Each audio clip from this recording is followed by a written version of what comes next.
જય શ્રી કૃષ્ણ, જય માતાજી. ચાલો જો ગુડ મોર્નિંગ થઈ ગઈ છે અને આપણે સવાર પડી ગઈ છે અને ડાયરેક્ટ ગાડી લઈને નીકળી ગયા.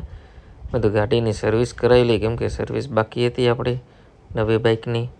ને ચાલો જો ટીવીએસના શોરૂમમાં ભૂગી ગયા ને ગાડી આપણે રાખી દીધી છે અને જે મજા છે. હવે ડાયરેક્ટ આપણો વારો આવી જાય ને ડાયરેક્ટ ગાડી મૂકીને આવતા રહીએ ઘરે.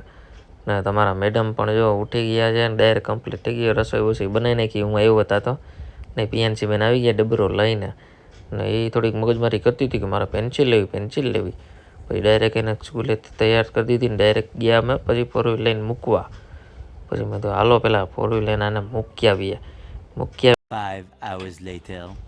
5 કલાક પછી અમે ગયા તેડવા.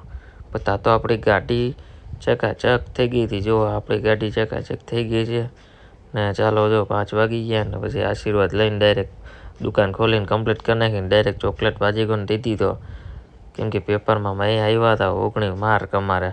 ને તમારા મેડમ જો ભાજીકોન ભરવા માંડ્યા છીએ ને ગરાક આવવા માંડ્યા ધીમે ધીમે ગરાક આવવા માંડ્યા. એટલે પછી તો 3 ભાજીકોનનો ઓર્ડર પણ આવી ગયો છે ચીઝવાળા ભાજીકોન. તમારે ખાવા હોય તો આપણી દુકાને આવી જજો. ભાજીકોન ગુજ્જુ ફાસ્ટફૂડમાં જોશીપુરામાં.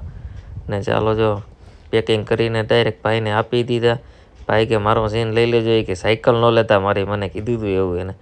ને ચાલો જો પીએનસીની બેનપણી આવી ગઈ છે. એનું નામ અમે પાડ્યું છે ટેપલી. ને એ વહી ગઈ પછી ડાયરેક્ટ જમીન ડાયરેક્ટ ભવનાથ જવા નીકળી ગયા. ને ત્યાં લીધે અમે ઢોકળા પીયા બેન ને બહુ ભાવે. ઢોકળા લઈને અમે ઠંડી હતી ફૂલ. ને ચાલો જો તમને આ મિની વ્લોગ ગમ્યો હોય તો લાઈક કરો, શેર કરો, સબસ્ક્રાઈબ કરો. ચાલો.